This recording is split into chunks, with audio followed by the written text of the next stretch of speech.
particular event. And just to give a quick context or brief context of why we're here, if you look at the issue itself, we're talking about the arrest of, I think most people here would already know. There is somebody we refer to as the BK16, who are 16 activists, writers, intellectuals who have been arrested or picked up under this particular law in 2018. And again, just a quick context why we're so concerned about this is the arrest is on grounds of an offense which is not linked to any action as it were. These are in some senses what we call thought offenses or offenses of thinking or offenses of ideology and belief. That's why it's a very specific kind of offense which people are being targeted under.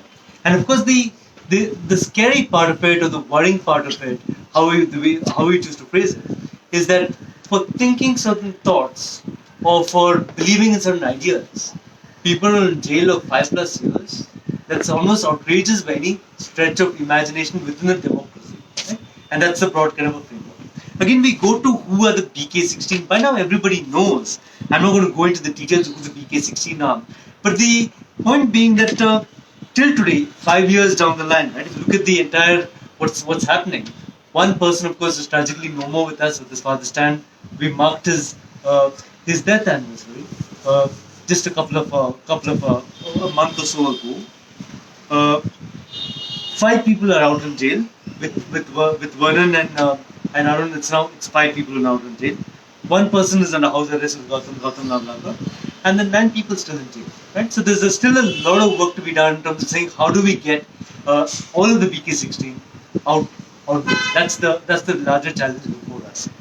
But I think what we want to look at in this particular moment is this particular judgment of Vernon Gonzalez state of Maharashtra. And I think the broad point, which I think both Lupton and Radhika already on board, I know because speaking to them, is the idea that we see this judgment in some sense as really an outcome of a broader campaign which has resulted in this kind of a judgment. You have to create a certain kind of climate, certain kind of a mood, certain kind of a broader perspective, which allows for judges to decide the way they do. So there's something to be said for the larger public campaign in resulting in a judgment which has certain implications for the remaining of those who are still in jail. And I think the rest of the session will try and understand a little more of what the judgment is saying. So to try and get a little more understanding what the judgment is saying and saying what it can do in terms of taking the struggle forward to ensure that none of the other BK16 are still in jail. That's one part of it. And of course, there's anti-CAA protesters, right? Umar Khan and the others. That's the other big issue. Why are they still in jail? Again, a similar kind of a thought offense, as it were. And if we go down, we had a program looking at each state. Each state has its own stories, right? Of people who are in jail for nothing more than believing in certain ideas or being part of certain associations which are not criminal under the constitutional framework, but end up being criminal under the framework of the Unlawful Activities Prevention Act. That's a brief kind of introduction to the context. But now we'll get very specifically into the Vernon Gonzalez judgment, and I'll leave it to Radhika to take us to the judgment. Just a quick introduction to Radhika Chitkara, who's with the People's Union for Democratic Rights, which is I think you'd probably call it a sister organization of the People's Union of Civil Liberties, and based in Delhi. And again, if you haven't seen it, please do look at the range of reports that PUD has produced over the years. Really amazing and really fantastic reports which communicate a range of what's going on in this country, which sometimes we are not aware of, because the media doesn't tell us enough. And the value of a human rights organization, of course, is they tell you what the media might not tell you. And PUD's reports, of course, are exemplary in that particular context. And in the Vernon Gonzalez bail matter, they've done an excellent statement which I'm sure Radhika can share with everybody at the end of this session, at the end of this session. But now, without further ado, Radhika, floor is yours. Thank you, Arvind. So, I've been given permission to hold fort for as long as I want, and I think I'll capitalize on that a little bit. Obviously, it is a matter of celebration for us, definitely, to finally see Vernon Gonzalez and Arun Pereira released from prison after 5 years. And as Arvind said, that the struggle is still incomplete. There are still 9 others that continue to be in jail, and that is only the tip of the iceberg when you begin to talk about the nature of political repression or the repression of civil liberty, speech, expression, association that we're witnessing in the country today. Of course, you know, talking about the overall sort of condition of civil liberties is not really within the mandate for today's talk. I think that would be far too much to take on. But I thought we could definitely talk about the UAPA through the lens of the judgment of the Supreme Court that was delivered on 28th July, which granted bail to Vernon Gonzalez and Pereira in the Bhima Koregaon matter. As we know that this was a two-judge bench of Justice Aniruddha Bose and Justice Sudhanshu Dhulia, who granted bail to both of these persons on two grounds. One is the ground of what we call merits, right, which is that on substance, the court has granted them bail, and the other is also what we call the right to speedy trial, given that they've already spent 5 years in custody and the trial has not yet commenced. So, what both of these grounds are, I will talk about shortly. But also wanted to flag that in the same order, the Supreme Court also set a series of bail conditions which will shape the quality of their liberty once now that they are actually out on bail and they are no longer in prison, right? And these conditions were then supplemented by the order of the special NIA court as well, which are very sort of troublesome conditions and cast severe sort of burdens on liberty even for somebody who is now out on bail. And this is also, I mean, this issue of bail conditions is also something that we've seen emerging over the past few years. Of course, even in Sudha Bharadwaj's case, there are also bail conditions, harsh bail conditions set on her. Siddiqui Kappan is now out on bail, again under the UAPA, but also subject to stringent bail conditions. If you remember Zubair from the Alt News, who was arrested under charges of sedition, but was eventually granted bail. And Zubair is a journalist, and one of the conditions for him was that he cannot tweet. And the Supreme Court came down very heavily on those kinds of bail conditions, right? So I think this is also something that deserves attention, because so far we've been talking about how the UAPA is a draconian law and that it keeps individuals incarcerated for prolonged periods of time indefinitely because of its stringent bail conditions. And I think it's an outcome of our collective struggles that we've managed to make small inroads into this, into the draconian bail jurisprudence under the UAPA. But we can also see how that is now sort of pilfering into other parts of the law and other places where liberty can be constrained. So I think that is an issue that deserves attention. So I thought what I would do is, so there are a lot of significant pronouncements that the Supreme Court has made in Vernon Gonzalez versus State of Maharashtra. Some of which speak about the definition of offences itself. Okay, I feel like I should. So there's always like a tussle even within TUDR where sometimes people feel that lawyers take over the discussion and take over the conversation far too much, and I feel that this is that I'm going to be doing a bit of that now, which is to delve into a lot of legalese, but I'll try to make it as approachable as possible. Right? So then we can do three things. One is to talk about the UAPA as a whole and why we've always called it an unlawful law or a lawless law or a draconian act, by focusing on the bail provision specifically. Then, after just giving a bit of a background about the UAPA, then we can talk about how this specific Supreme Court judgment sort of moves the needle a little bit forward, and then finally address the bail conditions towards the end. Right? So just please bear with me with like a little bit of the legalese, but I can see that there are a fair number of lawyers here, so it shouldn't be a problem. So, yeah, so as we know that, that UAPA is what we would call a special law, in that it lays down some special kinds of offences, and it also lays down some special procedures to prosecute those offences, right? We know that this is a law that historically has disproportionately targeted religious minorities, ethnic minorities, and dissenters, and that continues the legacy of previous anti-terror laws as well, which is your TADA, POTA, and then you have the whole spate of preventive detention legislations before that. And the UAPA is able to act as such a potent tool for repression because what it criminalizes is not one individual or one activity. What it criminalizes is association, right? So there are, there is one chapter in the UAPA which talks about, unlawful associations.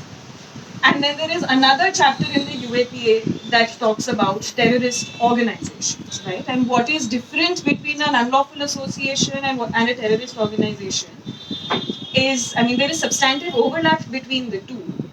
But what really sets them apart is really the procedure that is adopted for their declaration, right? So, if for an unlawful association, you will still have a tribunal that will review the declaration. But for a terrorist organization, there isn't even that process. It is simply, you declare a terrorist organization simply by amending the first schedule of the UAPA. So, you just have to add a name, and there is no review process on it. And then, once you add a name of a terrorist organization, then you are a terrorist organization forever, right?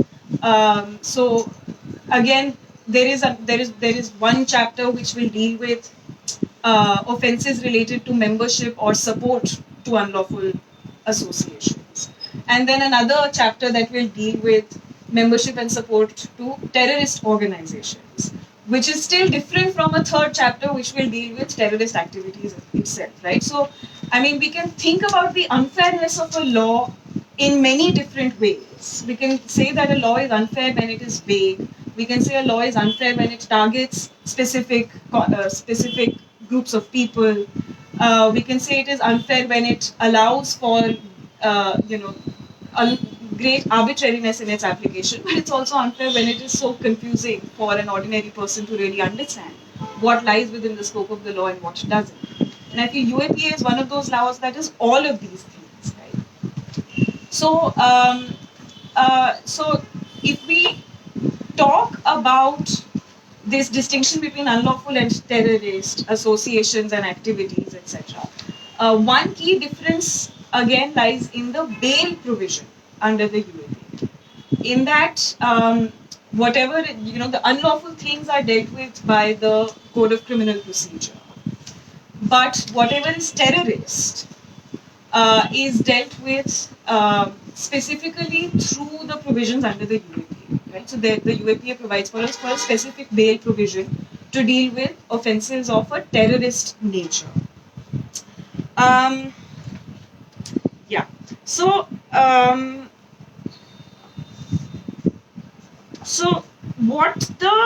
so these are also, you can think about how by making modifications to the procedural rights of an individual or the manner in which you prosecute a criminal offense or a criminal trial can itself creep up to defeat some kind of substantive fundamental rights that you are guaranteed under the Constitution, right? Which in this case, the UAPA attacks speech expression, but primarily the freedom of association. Which is by banning certain organizations as unlawful or terrorist, and then arresting individuals who are either members of those organizations or who have extended support to those organizations. And then you would look at membership and support also very widely, which is to say, okay, if I have a poster from an event that this organization arranged, right? There was a protest and I came back with a poster, then that will be considered to be support. If I attend a seminar, an educational seminar, that will be considered to be support. If I'm offering legal aid, that will be considered to be support.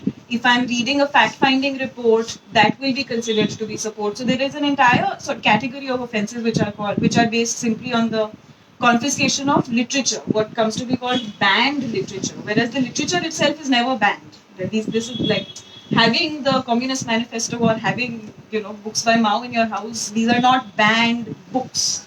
They become suspect only on an allegation of association, right? On association with a particular kind of ideology or an association with an organization itself. So the ambit of criminalization is thrown very wide, very arbitrary, such that anybody can really be brought into its fold. Um, but what makes this particularly draconian, which is something that, say, for example, even something in the IPC, which is the sedition or waging war, which are also considered to be serious offences, grave offences against the state. The UAPA is harsher even than that, which is by way of making modifications to procedural rights, to the powers of investigation, to the powers of prosecution.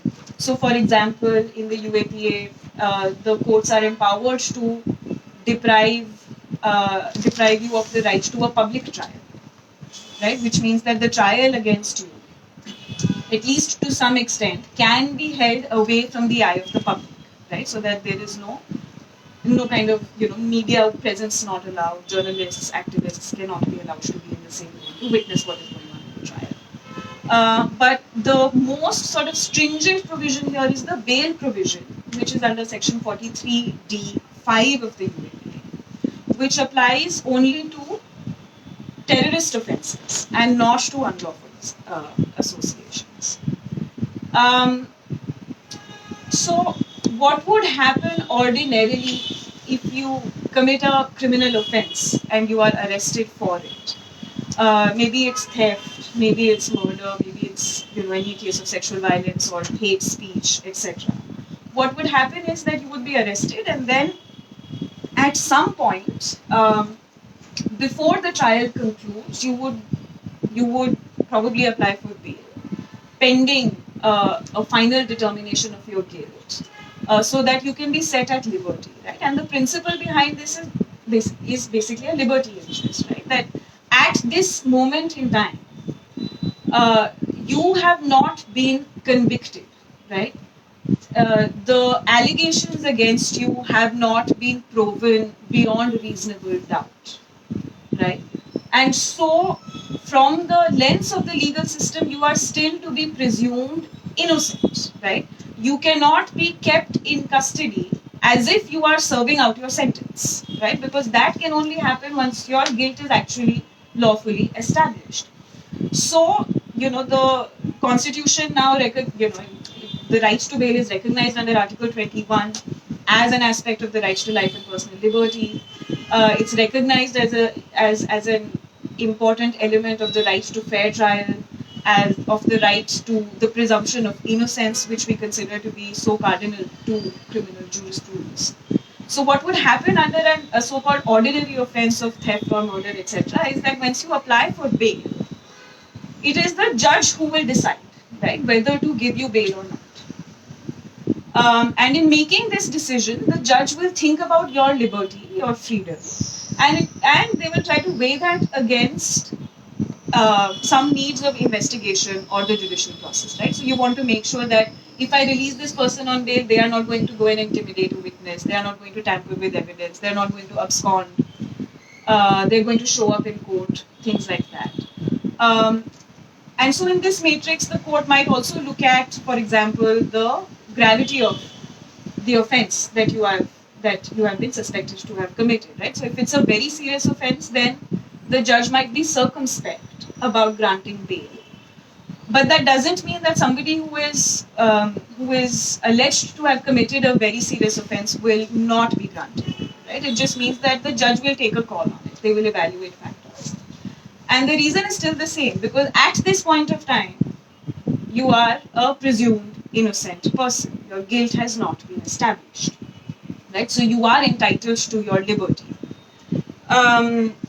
So the court under the CRPC will then look at all of these different factors and then decide, okay, now I'm going to grant you bail or I'm going to refuse you. The UAPA bail provision changes the CRPC in 3 respects. Okay. One is, it says, okay, now this is no longer a matter of judicial discretion. Okay. The judge does not have discretion anymore. That if a certain condition is fulfilled, then the judge is bound to refuse bail. Right? They cannot think about other factors. The UAPA itself prohibits them from granting bail if a certain condition is fulfilled. Right? So one is judicial discretion goes away. Now you are no longer looking at the individual to look at their conditions. The law itself prohibits it. What is this condition? Which is really the teeth of the provision, which is if there are reasonable grounds for believing that the allegations against you are prima facie true. Right? So it's not about witness intimidation, it's not about tampering with evidence, it's not about absconding, none of that. Now there is only one determination that the court will make, which is, are the allegations against you prima facie true or not? Now, on the face of it, this feels like maybe it's an innocuous change, right? What does it matter? People who've committed serious offences, that is something that one must factor in when giving them bail or not. But in the UAPA, what that does is that something like determining your guilt is what the trial process is meant for, right? So you go through evidence that the prosecution has adduced against you.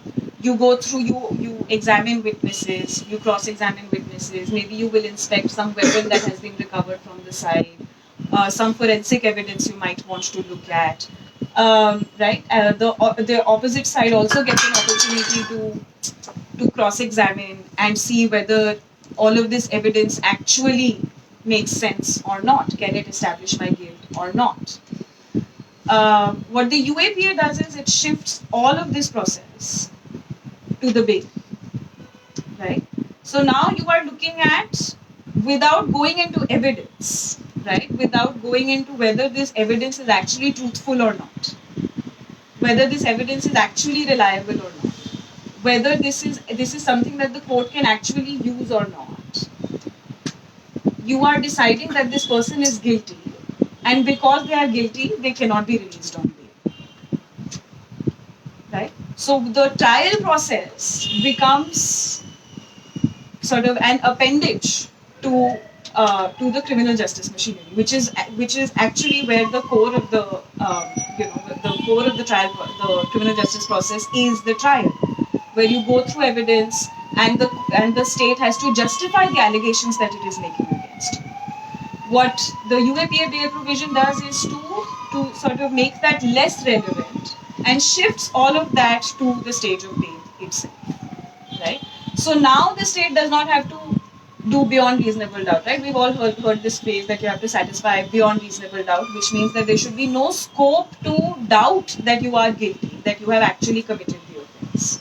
Because if there is even a little bit of scope to doubt that you have committed the offense, then you deserve to be acquitted, right? Then that means that either the investigation has not been done properly or that you are actually an innocent person who has been implicated in the case. But the state does not have to do that anymore. The state only has to show superficially on the face of it that you are guilty. So, in an earlier judgment in 2019, in what is the infamous NIA versus Vatali case, the Supreme Court had said that at this stage of bail, I mean, what is effectively happening is a trial, but you're not calling it a trial, right? Because the moment you call it a trial, you have to guarantee procedural rights. You have to guarantee the right to cross-examine witnesses. You have to guarantee the right to be heard. You have to guarantee the right to bring your own evidence, to bring your own defense, to contest what the state is saying. But all of that is not allowed, right? But Ali says that you cannot question the evidence that the prosecution has brought against you.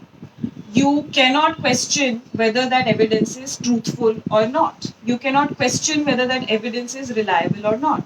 I cannot even bring my own evidence if I want to defend myself. Nothing. All that will be before the court at this point is simply the word of the investigative agency. You're not bringing witnesses, you're not bringing any kind of physical evidence. All that is relevant is the word of the investigative agency at this point. So what Batali did was really to in a where the law already made bail highly stringent. What Batali did was to further sort of gag the accused at the stage of bail, so they are unable to defend themselves against the allegations that are coming up. Right? So you basically tied their hands behind their back, and you're saying that you cannot fight back to what is being alleged against. So this is where the Vernon Gonzalez decision becomes relevant, right? Because what it does is that if Batali tied your hands very tightly behind your back, Vernon Gonzalez loosens the grip a little bit, right? So it's not completely overturning Batali. To a large extent, that still continues to hold sway. It still continues to occupy the field. But it's saying, all right, the accused is still not. I mean, but Vernon Gonzalez doesn't say whether the accused can bring their own materials in defense or not, right? That's not as far as it goes. But it does say that if the investigative agency has brought some evidence, then we are going to probe it a little bit, right? We're not going to just take your word for it, right? We're going to see if, okay, is this reliable evidence or not, right? So what the language is that you're going to test the probative value of the evidence, right? You're not just going to take the word for it, you're going to scrutinize it at least on the surface to see whether this can be relied upon or not. So what happens with both Vernon Gonzalez and Arun Ferreira is that one, the Supreme Court says that the kinds of activities that were being criminalized are actually not activities within the ambit of the UAPA. Right? So for example, providing legal aid to somebody who is arrested and accused of an offence and is facing trial. If you are collecting funds to provide legal aid for them, then that is not a terrorist activity. Right? You can't say that that is a terrorist activity. That there needs to be something more, right? A more direct link with a violent terrorist act, or at least Section 15 of the UAPA, which defines the terrorist act, for this to be right. Otherwise, providing legal aid, what is wrong with it? Right? There's another sort of highly challenging practice that the investigative agencies and MHA have been following for a while, which is to arrest individuals under the UAPA on allegations that they are members, but not of an organization that is actually banned under the UAPA. Right? So there are certain organizations that are actually banned under the UAPA. But what investigative agencies would do is to say that X organization is a frontal organization of this other banned organization. Right? So if the PWG is banned, and it's obviously because it is banned, it cannot operate anymore. What it has done is it has now morphed into, or it's trying to operate through the facade of other organizations, and you are that organization, you are that organization, you are that organization, right? So to label any kind of association as a frontal organization of somebody that is already banned. So you don't have to go through that process again. You can just say it, and that will be enough. So in Vernon Gonzalez, the court rolls that back also, right? To say that you can't just call somebody a frontal organization, right? Tomorrow you can't say that Amnesty International is a front of a banned organization, right? You have to show substance to that allegation before you can target Amnesty International. Yeah. So it loosens the grip on that Batali had on us a little bit to say, all right, that there is some degree of scrutiny that we will bring to bear on the kind of materials that the investigative agency is putting forward, and that you have to justify basically the allegations that you're making about links with terrorist organizations or terrorist activities.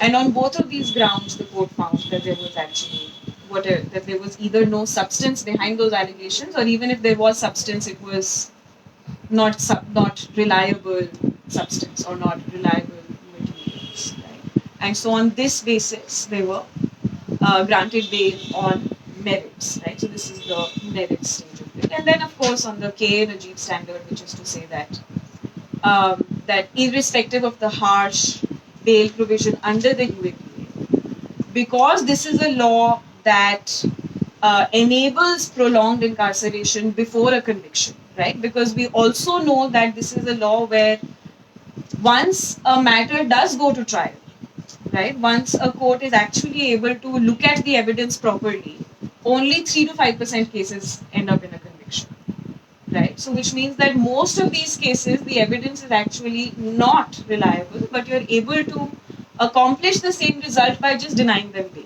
right? To say you're not going to get bail, right? So these are two major leaps forward that the judgment does, right? To say that you have to establish links and you can't just be taken at face value. We can't just take you at your word. So that is of course welcome. But at the same time, the Supreme Court also set certain conditions, bail conditions, which means that, okay, now that you are being released on bail, it doesn't mean that you can do whatever you want, right? You are still going to operate under some kind of restrictions on your liberty, on your freedom. So if you look at the Supreme Court has set its own conditions, but apart from that, the NIA court, the special NIA court, has also added on to that. Right? So the Supreme Court said, for example, that you cannot leave the state of Maharashtra, which is the same condition that applies even for Sudha Bharadwaj, as we know. That you have to live in this state and you have to work in this state. The Supreme Court also said that both of them need to report to the police station every week to mark their presence. That they must use only one cell phone, and that cell phone number should be informed to the police, and that cell phone must be kept charged and on all the time, and that the location tracking must remain on at all times so that the police knows exactly where you are at a given point of time in the day. And then the NIA court goes even further than that to say that they should not indulge in similar activities while they are out on bail. Now, what is the meaning of the similar activities, right? Does this mean that if Arun Ferreira is a lawyer and he's providing legal aid to persons accused of is that a similar activity? Because apparently that was an allegation that was enough to get him in jail the first time, right? So is that a similar activity? It means that the NIA court is also saying that you cannot have a gathering of people in your house at any point of time, right? So no birthday parties, right? No whatever. If I, as a friend or a relative, I want to go meet these people once they're out on jail after 5 years, I can't do that because there can't be a gathering of people. You cannot contact people who are engaged in similar activities either abroad or in India, and you cannot contact them in any form, right? So these are extremely wide and sweeping and vague kind of conditions, which if you default on, your bail can be cancelled and you can be taken back to jail, right? So and we know that similar conditions of tracking, at least sort of GPS tracking, which has been used on prisoners on parole or prisoners on bail in the US, has been a subject of significant controversy, right? Because this is a violation of privacy, this is a violation of the freedom of movement, this is a violation of the right to liberty. It is a further violation of association because I can't freely meet freely meet people that I am associated with, whether in a personal or a professional capacity, right? So what is really the quality of this liberty now that you're out on bail if you're continuing to be subject to this similar surveillance and similar restrictions on your movement, right? So, and this is coming in a case where the court has said that there is no prima facie case, right, under 43b5 against the two accused persons. But to continue to subject to the same kind of surveillance, even on release from bail, is something that I feel needs to be raised and addressed more going forward. Yeah. Yeah. So, of course, we welcome the release of Vernon Gonzalez and Arun Ferreira, and we continue to work towards the release of all the others that continue to be incarcerated, not just in the Bhima Koregaon matter, but all others under UAPA across the country, and in fact, all prisoners that are at the receiving end of the injustice of the legal system, whether it is under the UAPA or any other law, in fact, for that matter. Yeah. So. Yeah, Thanks, Radhika, for that very detailed and taking us through really the two dimensions, right? One is you took us through both the UAP, of course, the larger framework of the UAP, and more specifically, what did this particular judgment, Vernon Gonzalez, mean? As you put it, it loosened the grip a little bit. That's one dimension of it.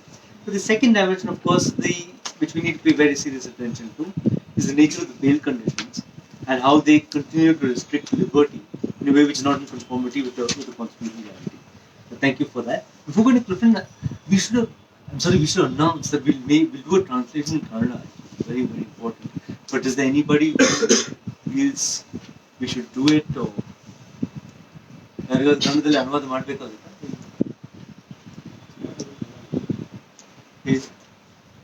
ಬೇಡ ಅಂತ ಅನ್ನಿಸ್ತದೆ.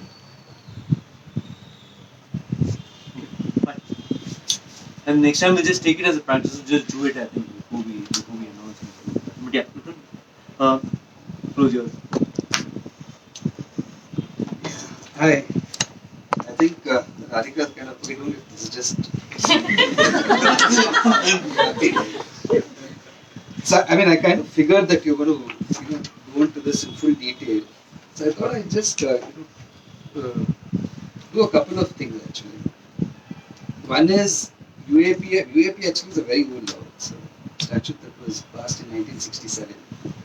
It's been subsequently amended several times. Congress very famously passed the law and tried to make it as draconian as possible. And BJP is really upped it in its 2018 amendment, where now they can declare even a single person as a terrorist. So it has a long history. Kannabiran actually have been praised for these kinds of laws. The lawless laws is what we used to keep calling them. And at different points in time, you had different these kind of party favorites that have been deployed. So if it is NISA that was deployed during emergency, then you saw sedition, you saw waging war being deployed at another point, and now UAP, and of course now they moved beyond UAP. Now PMLA is like their favorite toy. And while this judgment is most welcome, there's the other judgment of the Supreme Court which was passed in that Senthil Balaji's case, the minister in Tamil Nadu. Sir, there's a request for you to speak louder. Oh, am I audible now? So there's the other judgment which was also passed most recently around the same time, which basically says that even the basic protections that are there in the CRPC, like a notice, that is not necessary in those kinds of proceedings. So this is like really understanding the Supreme Court is a very, very tough task.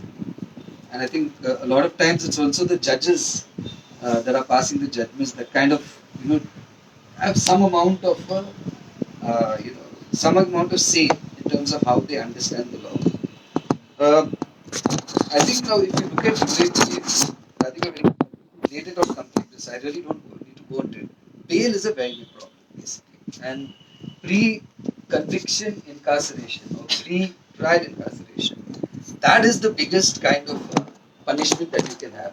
So somebody is going to be in jail for 5 years, as in the case of Vernon and Arun. Charges are not yet framed. There may be, it's a 20,000 page charge sheet, which is going to take forever to actually for that trial to actually commence. So what this law actually does in effect is that just the process is the punishment. And through the process, you will be in jail and you will be denied bail. The law is structured that way. And the Supreme Court was aided by, wasn't that Mishra's judgment, Vatali? Vatali was his judgment? The Vatali judgment of 2019. Kanvilkar. There are all these names I have heard: Kanvilkar, Arun Mishra, M.R. Shah. And you see the judgments, and then you'll get a sense of where we're going with that. So Vatali basically made it impossible for bail to be granted. If you remember, one of the cases where which recently came in the news was Natasha and Devangana's bail matter, where the Delhi court actually passed in-depth kind of analysis of the law and granted bail. And then, of course, it goes up to the Supreme Court. It's a challenge over there. I think that's now been... Anyway, they're still out. But one of the things was like, how is this possible that despite Vatali, you have this kind of a order being passed? So what I thought was, I'd probably just take you all through few judgments, because things have slowly kind of evolved. So one of the judgments that Radhika referred to is the Najib judgment. The Najib judgment, basically what it said was the rigors of 43d5, which is that, this prima facie test. That prima facie test, it kind of loses its rigor as the incarceration period increases. So supposing somebody's been in jail, say for 5 years, trial is not yet commenced, or say the trial has commenced, they have 300 witnesses and they're still on the second witness, which means that this trial can go on forever. So what the court actually did, and this was in this Angela Sontake case, the court for one of the first times kind of introduced this thing that if the trial is, if it appears that the trial is not going to take place in the near future, then bail is something that can be granted. Now this is a judgment that was passed on 30th of January 2015. It's one of the first kind of instances where you see this kind of doctrine being deployed. Now, where does it come from? It comes from the entire, from the notion that a speedy trial is also part of your fundamental rights. So, if you are going to be denied that fundamental right, then however grave the charges are, it still cannot mean that you're going to be in jail forever. So, that's broadly where it kind of came from. Now, this Najib judgment is a very, very interesting judgment, and one of the judges who's passed Vernon's judgment, Aniruddha Bose, he also was a judge who's on this bench. So sometimes you'll see it. There are some of these judges who are like one of the judges who I really like, whose judges I'm going to go to, whose judgment I'm going to go to, is Justice Oak, who used to be our Chief Justice and now is in the Supreme Court, and I think Afif's favoritist judge ever. He wrote an article also about the kind of jurisprudence that Oak evolved. I'm only saying this because I remember there's one of the matters that we did here where it was sedition, right? The Kashmiri. Sedition. There were 3 Kashmiri students who were charged with sedition, and so they were beaten up and thrown into jail. The Bar Association passed a resolution saying that no one can represent them. So a bunch of 30 lawyers, including Arvind, I think was one of the petitioners, came together. We moved a PIL in the High Court challenging the resolution of the Bar Association, because that's in the teeth of another judgment of the Supreme Court which says that no Bar Association can ever pass this kind of a resolution. And it came up before Justice Oak, and he conducted himself commendably in that. In the first instance, he said that this resolution will have to go. And then we figured that even if the resolution goes, there's still a fiat and no one is going to represent them. So then he said, okay, if advocates are going to go from Bangalore to represent them, I'm going to ensure that they have full protection. And this is a matter, mind you, when we are arguing in the High Court, you have people, sitting behind you saying, see, they must be paid by the ISI. It was a packed court, where this thing. But a judge like him, and finally when he passed the judgment in this matter, where he protected the rights of those 3 students, one of the things that he says in this is whatever it is that the allegation is against these 3 students, the fact is that they're innocent until proven guilty, and they have to be treated that way. That is the rule of law. So you have some judges who are, in the sense, they kind of imbibe this. And I think that's why you will see certain judgments passed. And the ideology that they imbibes also represents the kind of orders that they pass. Most notably, I think in the most recent future, Arun Mishra, Kanvilkar, and M.R. Shah. And of course, Mr. Gogoi, who's now sitting in Rajya Sabha, and today actually made a speech saying that the basic doctrine, basic structure doctrine is debatable. So coming back to this Najib judgment is a very, very important judgment. Najib is where the law was laid down, where it said that 43d5, this rigorous kind of a provision that you have, what you know as the prima facie test, that cannot take away from the powers that a constitutional court have to shape relief for bail in regard to bail to people who are accused in UAPA cases. And after it also, of course, it considers Vatali, it looks at all of it and says, Najib, just for your information, has just been convicted. I think it's a life sentence. Najib is one of the accused, where he cut off a bunch of people from PFI, cut off the of Professor Joseph in Kerala. He was one of the accused. Of course, now 3 weeks ago, he's been convicted. But the court basically said that irrespective of that, this is one kind of avenue that is open. So the door that was shut with Vatali, it kind of opens a little bit with this Najib judgment. Then you have a series of judgments that are passed where progressively this entire this denial, this 43d5, which basically is like a lock on bail, that gets diluted progressively. And now of course Vernon in that sense takes it one step further. So you have this Sudesh Kedia's case where again the court holds the same thing. Now the interesting one for me is of course Justice Oka's case in Shuaib, where this is the Tawa Fazal case. The Tawa Fazal case is where the court really went into it in detail. Radhika was talking to you about membership, that you can just allege that a person is a member of, in their case, the CPI Maoist party, and they have some literature with them, which of course will include Mao, Che Guevara. And they went somewhere and they shouted some slogans. And there's a video of them saying, participating in a particular rally. So all of this is put, and these guys are charged under UAPA. The Supreme Court then actually does a very interesting thing. It says, okay, Vatali says that we should not, the charge sheet, as it were, has to be looked at. And just you look at the charge sheet, if the offences are, prima facie, you feel that it's true, you deny bail. Now, this is a judgment where it says that we can go a little further over there. So one of the things that Tawa does, it basically says that you won't hold a mini trial. So now the charge sheet can be anything. The charge sheet can be 20,000 pages. So Vatali said, you look at the charge sheet, there'll be statements. So for instance, you have statements that the police says you voluntarily made, so-called voluntary statements.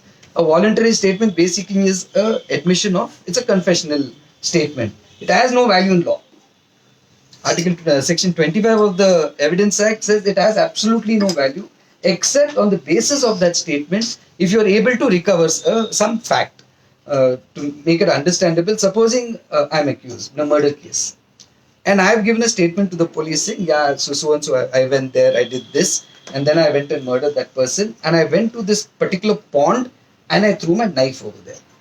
And then the police investigates, takes me to that pond, and that knife, the murder weapon, is actually recovered from there. So then to that extent, my confessional statement has some evidentiary value. Otherwise, it has absolutely no value. So the charge sheet has all of these things. So for instance, in Vernon's case, the kind of material that they had is some printout from somebody else's computer, which says that AF may have got so much of money. That's all it is.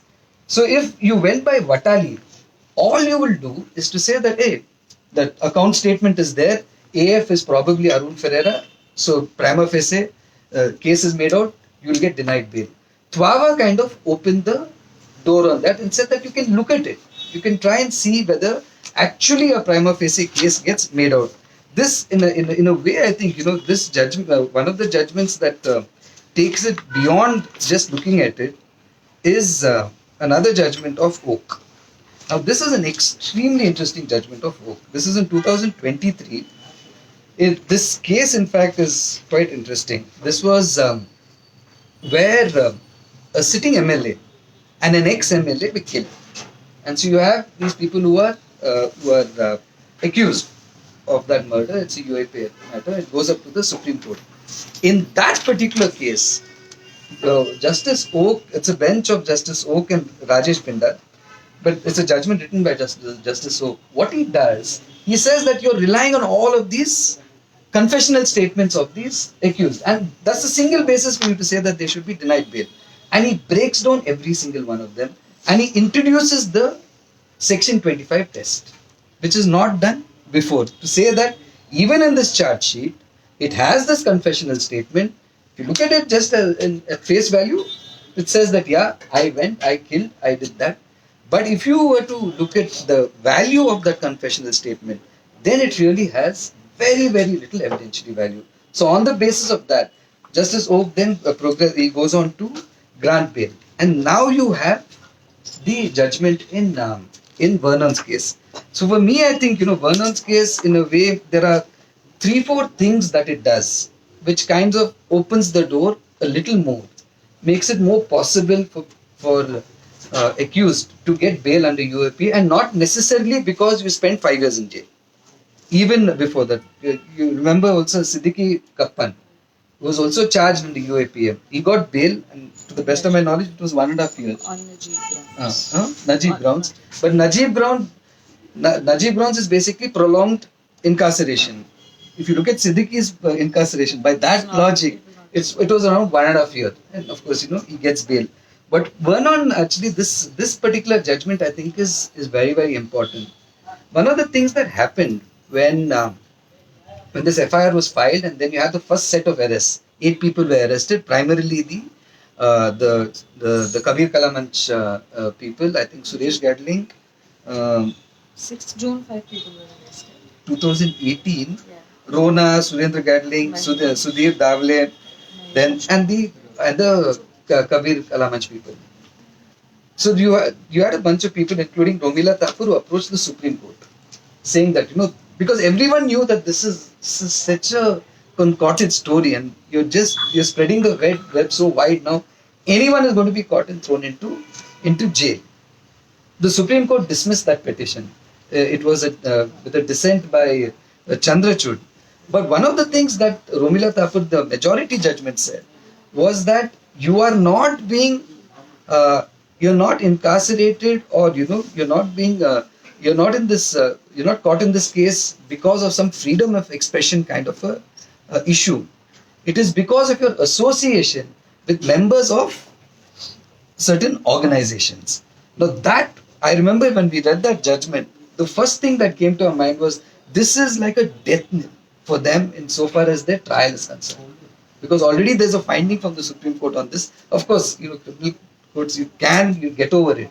But this judgment, right at the beginning, it holds that this finding that is there in Romila Thapur's case, it does not in any way affect the bail proceedings or any other proceedings in regard to that. And I think that's a very, very important clarification that judgment does.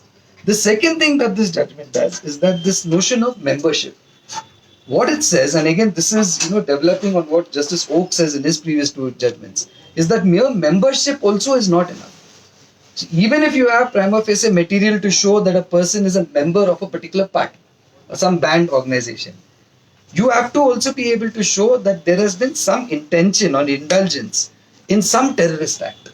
It is only then that it becomes punishable. So that's a second level of kind of dilution that we see. The third is, of course, what Radhika also referred to. The court actually says this, that you need to have a surface level assessment of the what's that language it uses? The probative value of the evidence. Now, this is like a big shift away from Batali. It's a huge shift away from Batali. So basically now this is coded to say that you look at it and you can do all of those things. You can see whether it's a confessional statement, you can see where the letter came from, you can say that, hey, this letter may have his name, but that letter was actually recovered from some third person. So it really has no value insofar as this person is concerned. And in this particular judgment, what the court does very beautifully actually, it looks at the entire evidence that is there against both of them. So it says that there are all these letters, there are 8 letters. So it goes through each of those letters, where that letter was recovered from, who supposedly authored that letter, to who that letter was probably addressed, and then dismantles each and every one of them to say that, see, none of this was recovered from them. So how is it that they are going to be penalized for it? It also looks at there are there's an account statement. Again, it says the same thing, that the account statement is just a statement. And it also then goes back to the judgment of the Bombay High Court, where Anand Teltumde, when he was granted bail, one of the things that they tried to use against him was this account statement that, money from so much of lakhs has been exchanged hands. And the Bombay High Court says that, we don't agree with that. So the court kind of affirms it. Then, of course, this thing of literature, that, they have all these extremists, this extreme left literature in their position, in their houses. I don't know. I mean, I think all of us will really be in on UAPA if that's something to go by. But it says that that's fine. That does not mean it translates into anything. So what the court actually did, it looked at every part of this, the electronic devices. What was it that was recovered from the electronic devices? The call record, the call details that they had taken out, every single part. And then the court goes on to say that irrespective, still, there is no prima facie case that is made out. So this actually, in a way, one hopes, opens the doors not only for the BK remaining people who are in jail, but also for the others who are charged under UAPA. Yeah, and actually one thing that this court says, which I think is it's a straight comment, where it actually says this, allegations against them no doubt are serious, but for that reason alone, bail cannot be denied to them. So somewhere, in this very bleak kind of situation that we are in, this judgment has some of this kind of findings of law, which to a large extent, have the effect of diluting Batali and probably, opening up the doors of bail for the remaining years. But it goes without saying, I think, irrespective of that, all of these lawless laws, they get deployed variously by various state governments. I think with this particular, this particular fascist kind of time that we are in, this government deploys every law communally and in any which way it wants. So even for instance, demolitions, what you're seeing in Noor, you can use the law and in any which way you want. So you just say, okay, I went there, and now it is information that's coming out that they went there with the bulldozer and the notice, but they were backdated notices. So they will claim now that we gave the notice, and which is why the demolition is fine. So this kind of a criminal deployment of the law is what we are seeing today.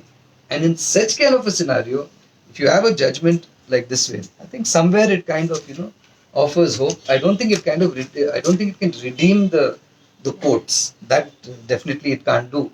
But somewhere, at least for those who are incarcerated, to some extent, I think some kind of a hope lies for them. So let's see how this goes from here. Thank you. Thanks,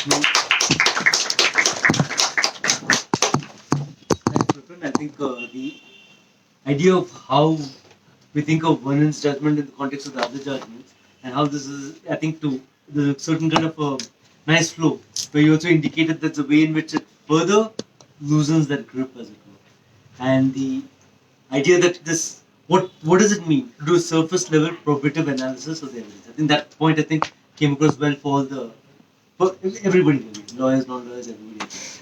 We'll open it out with that, with any thoughts, comments, which everybody has, anybody may have.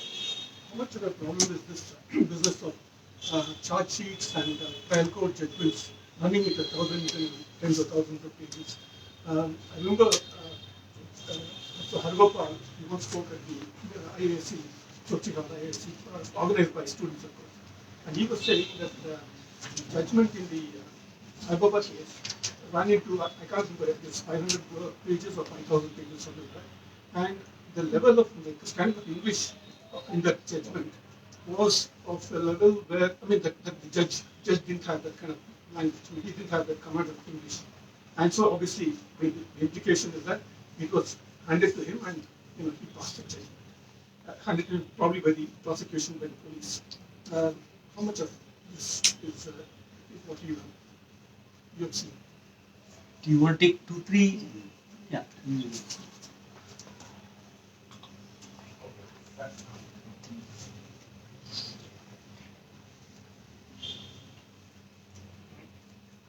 Please go ahead. So there was discussion of membership of an unlawful organization and whether that itself. So I think the Supreme Court only recently reversed its own judgment in Aru Bhuyan. Right? So if you could shed some light on that for our understanding, that would be very helpful.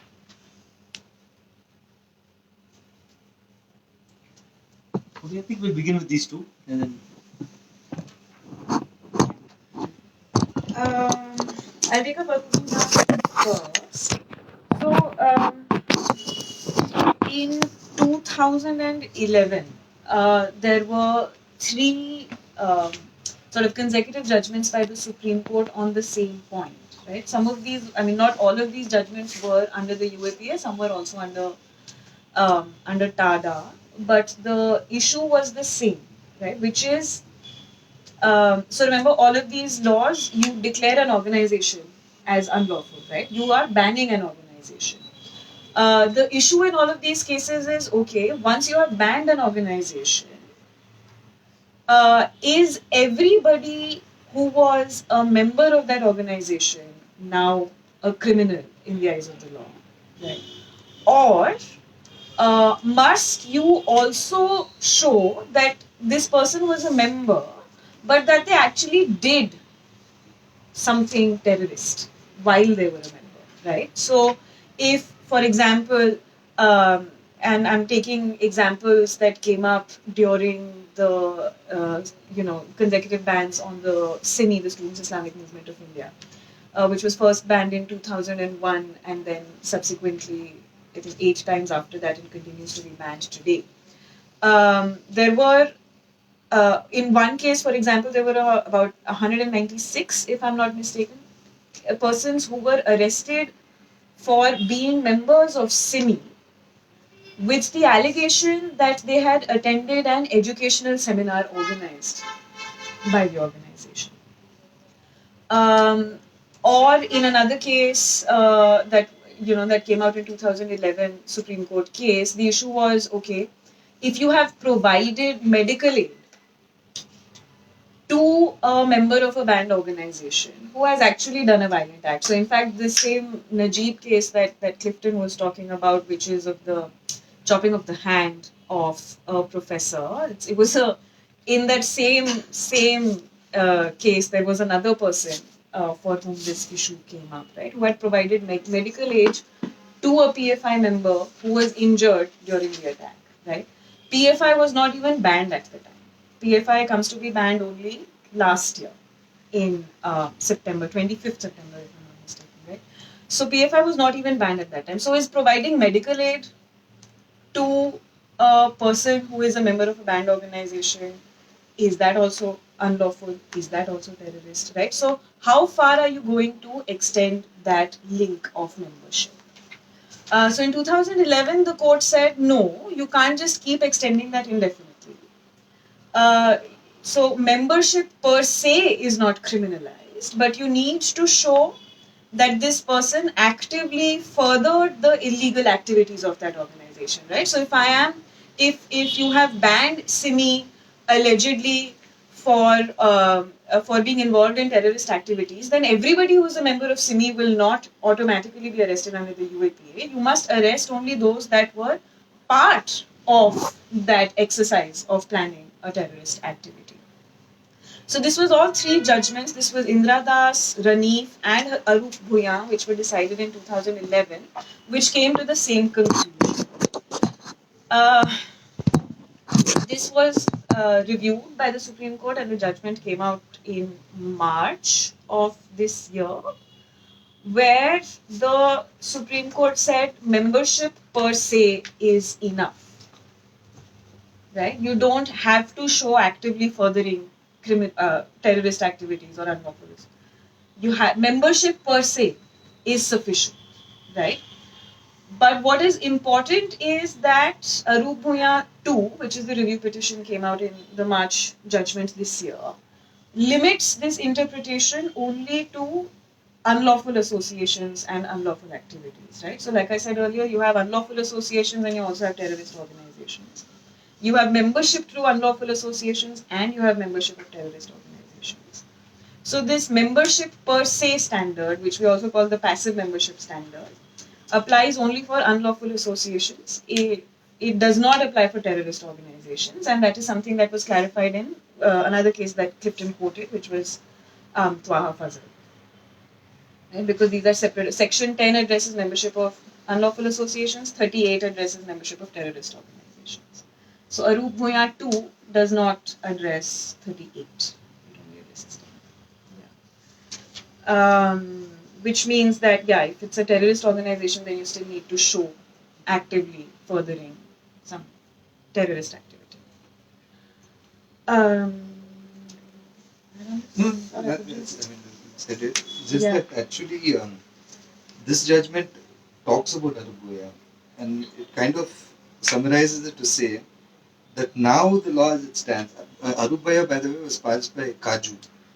All three were. All three by Kaju in 2011. The infamous Markande Kaju.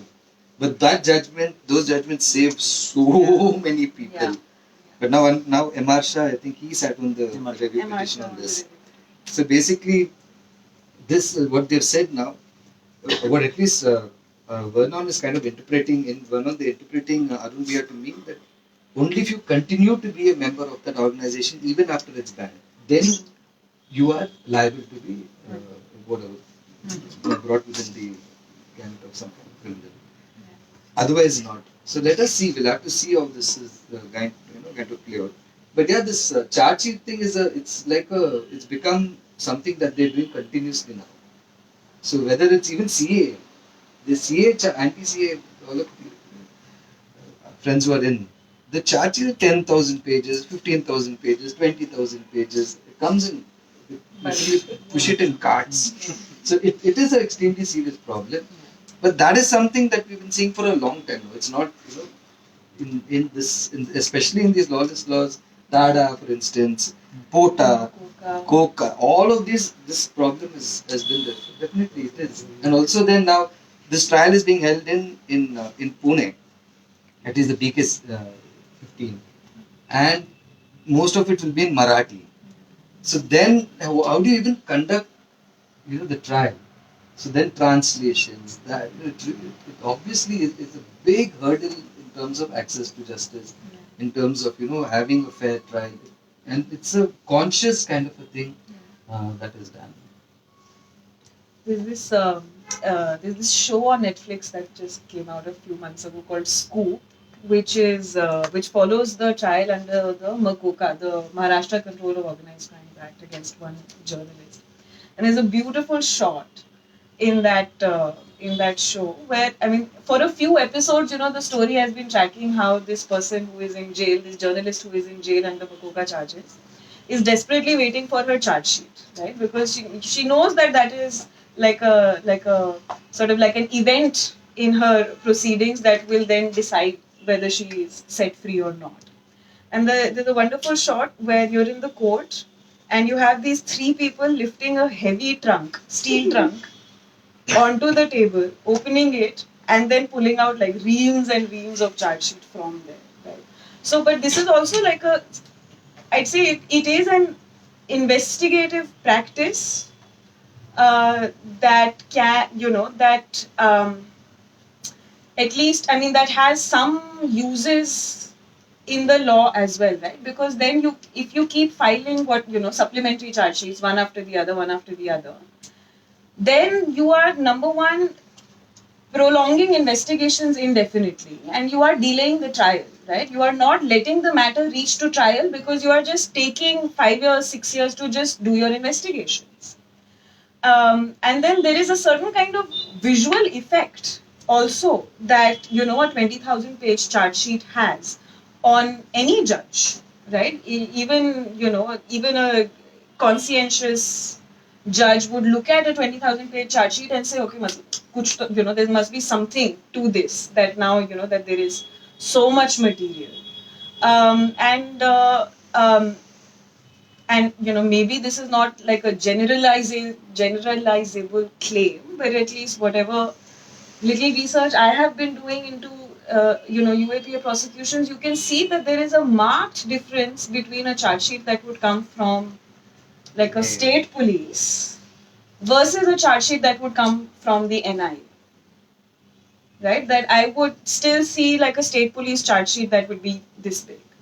But an NIA charge sheet would run into volumes, 6 volumes, 7 volumes, 300 witness statements, 100 pages of bank account statements. And then you can just keep going through that material for as long as you want, right? Printouts. And they have this special kind of binding which I just couldn't figure out how to open that binding or to get that done again. But there's a special kind of binding for NIA charge sheets that also happens, which only NIA does. There's no other technology. Yeah. I have a question. Nobel has a question. Oh, you have a question. Yeah. This is with regard to the antecedent lawyers and the Delhi trials that went there. So they basically, the bail hearings now, in some senses, they've all been clubbed together. The bail orders have been clubbed, as in they're not passing them independently for Gulfisha, for Asif Balkan, and so on. So independently, the bail orders are not being passed. So just to understand, this is something that, is it being done for just for purely purposes of convenience? And where do you find something basis for this in substantive and procedural law, that you're able to, each accused person is an individual in that sense, right? So how do your bail orders remain pending? Say for example, the hearing concluded in February. So how do your bail orders remain pending for so long? And the court openly is repeating and saying that until the rest of the accused bails are heard and pass orders together. So just to understand, is this something that happened in the previous UAPA cases also? Where is the foundation of in law for something like this, to just withhold bail orders for this duration? Okay, I actually haven't followed. I know. Asif is out on bail, and he's been out for a couple of. 3 of them came out together: Asif, Devang, and Natasha. Yeah, but I'm not the. Yeah, I know that the.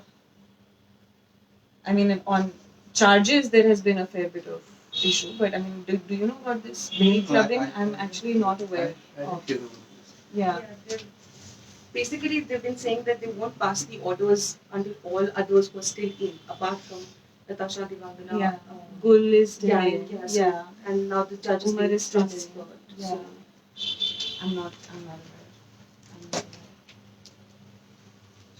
No, just from my memory of this Mutiur Rahman case and Vital Malekudia case. I can't remember which one of the two it was, but they did the same thing. They pulled out Quran or all that. So, but one argument I don't know how to respond. I was wondering how you respond, saying that that lawyer compared it to a kitchen knife, saying it can be a tool, it can be a weapon. If the knife is in the kitchen, it's fine. So, in establishing motives, this is the mindset of the person. These are the motivations. Why did he commit that crime? Why did she commit that crime? Because of this ideology. So, how do you? Because it's acquitted. No, nothing. That time they argued it, and then later in the High Court, he got jail. Yeah. High Court judges are little like Naveen also got finally in High Court only. They are a little bit more sensible. No, but also depends on the kind of offences. Like, for instance, murder cases. It's quite unlikely that you're going to get bail. If you speak legally speaking, even a magistrate court should be able to grant you bail if there is, very case there, or then the sessions court. But the way it is, depending on the gravity of the offence, it usually will end up with you coming to the High Court.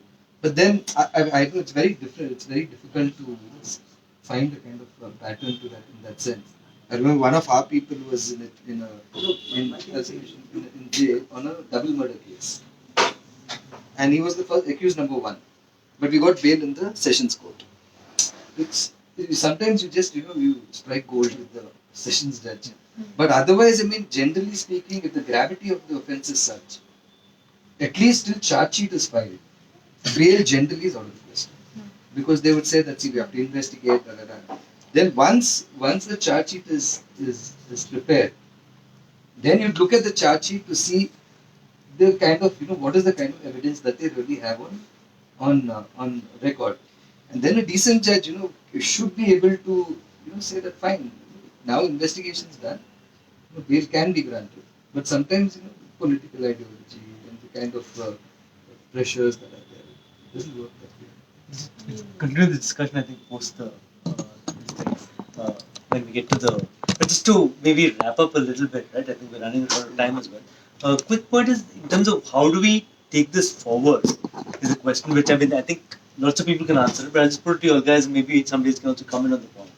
And links up to something Radhika said, which is the idea that I'm going to speak a lot of legalese. I don't know if people will appreciate it, right? And so it's a fair point. I mean, I noticed that a couple of folks who here did leave.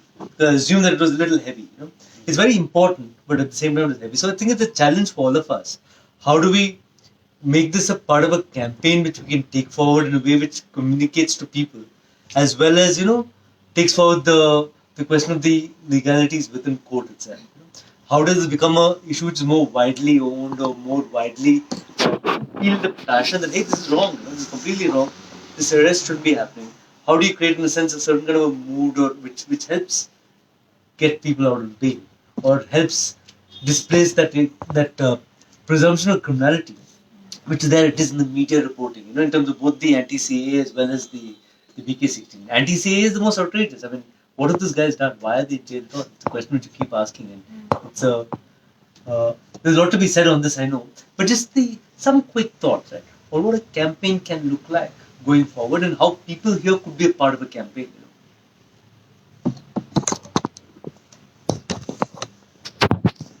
Theses.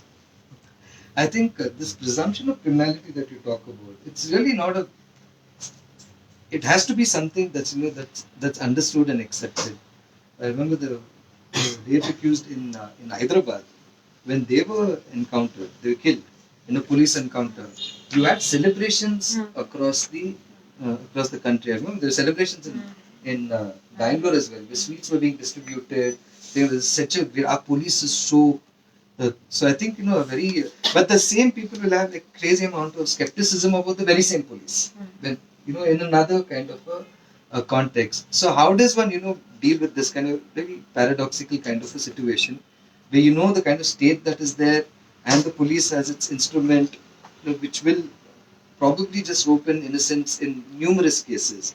Hence this presumption of innocence being so important, that being normalized, I think that itself is where you're having a very, very basic kind of a problem. The second thing is in terms of just the rule of law. To even say this, like celebrating the police, celebrating encounters, celebrating demolitions, there's almost the celebration of lawlessness. So how does rule of law then actually become something which is in a way commonsensical? It's there. See, rule of law is working. So when you say bail is the rule, jail is exception. It actually works. So even in Haryana, the Bajrangi guy, he who's instrumental in the violence that took place there, he got police bail, police station bail, which in any way I'd say it's great, but everyone should be getting police station bail today. But the point is that the law is actually working for one section. So all these rules, these norms, all of that. But for the majority of the people, it is not. So I think in a way, some kind of, at least some kind of a democratization of society, some kind of, these basic norms of criminal jurisprudence, some campaigns around it, awareness campaigns around it, at least internalizing some of this. Those are things that I feel, that are very important. But I think at this juncture, there are two things that we definitely need to do. Is to, on the strength of this judgment, is to push for all UAPA persons to be granted bail. Like we really need to shape some kind of a demand around that, and a kind of campaign around that. And second, and where I think we can weave in all of this, all of these ideals, values that one is talking about. And secondly, some of these laws have to go. So how do you actually build that? I think that's And the third is, in terms of this kind of a police state, which actually is there, where the police really the kind of hold it has over society. How do you loosen that? Like in our areas, you can't sit in the evenings and have chai. Sudip also knows. You can't sit and have chai in your areas. Some cop will come and just because you're sitting there, haircut, earring, you have whacked straight up. You'll get whacked over there. So that kind of that real strangled hold that it has over What are you doing in this area? Yeah. How do you do that? So I think these three campaigns, if you can work something around that. Yeah. I mean, I would. I agree with Clifton when he says that it's really policing and police state is something that we need to take up a lot more seriously. If we look at the kind of conversation one has had around anti-terror laws historically, right? And at least the human rights movement has always called for its repeal, right? That these laws should not exist, they should be taken back, etc., etc. And which is true, right? There's only so much that an MR Shah can do within a UAPA, right? Because even as we talked about, even judges find their hands tied in terms of things that they can or cannot do, right? And let's put aside bias and prejudice and communalization, etc.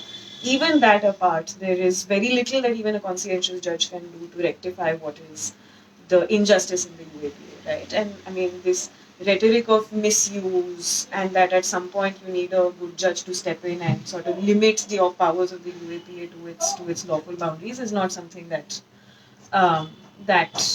can be done, right? Because today we might say that that it's problematic for the UAPA to be invoked against the anti-CAA protesters, but we do know that there is a long history, which of course Father Stan has documented in Jharkhand, if nowhere else, about the prolonged incarceration of Naxalite prisoners in Jharkhand, right? So it's important to call for their release, of course, to call for everybody's release, for the law to be repealed, to recognize that there's if there's no such thing as misuse or use that a judge can rectify, it needs to go.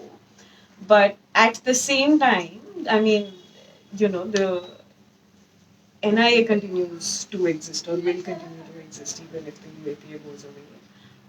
And increasingly, we are seeing proposals by the Home Ministry to make even the CRPC look more like the UAPA, right? Or in fact, look more like POTA, in fact, right? Where you're talking about, proposals to make confessions, extrajudicial confessions admissible, to prolong periods of remand, or even these judgments that are coming out from the Senthil Balaji is what you talked about, but so many others that are just like slowly chipping away hard-won procedural rights under the Constitution.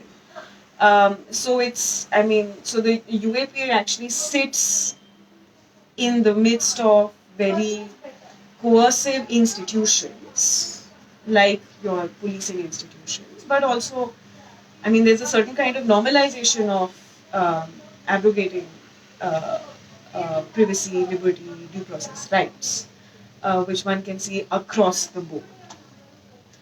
So definitely, on that procedure is not a dispensable or an appendage to justice. It is actually a core guarantee of justice itself.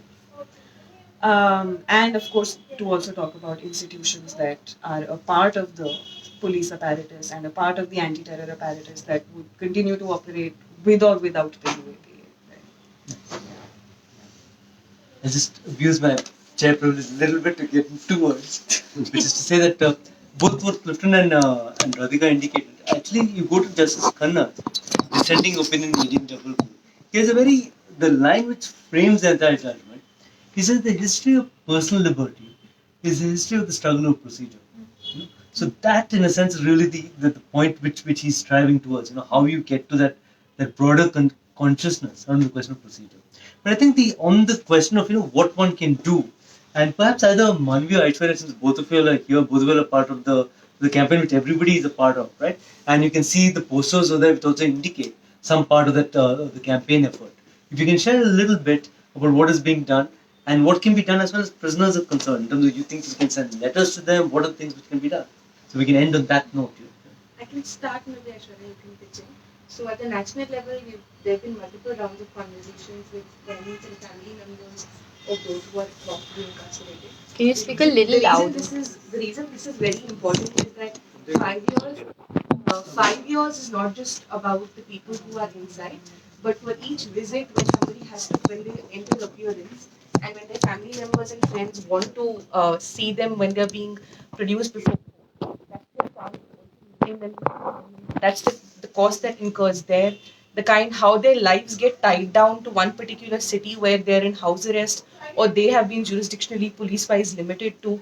So you see, there's a whole family, there's a whole ecosystem of friends, of your workplace colleagues, everything that completely falls apart in that sense. So solidarities and need to be extended to friends, families as well of the people who are inside and of all of the wrongfully incarcerated also. And the one thing is that we've been hearing in all of these conversations we've been having with people, like with the family members, is that they keep saying that it's the letters are sort of one way to stay connected, and newspapers they get a day late and things like that. So this, like simple gestures of writing a postcard of a letter, which may not take more than 5 minutes from all of us, but it really is something that keeps them going and keeps them also reminded that they are in all our memories and all our hearts, and we are fighting the struggle from outside here while they're continuing the struggle inside.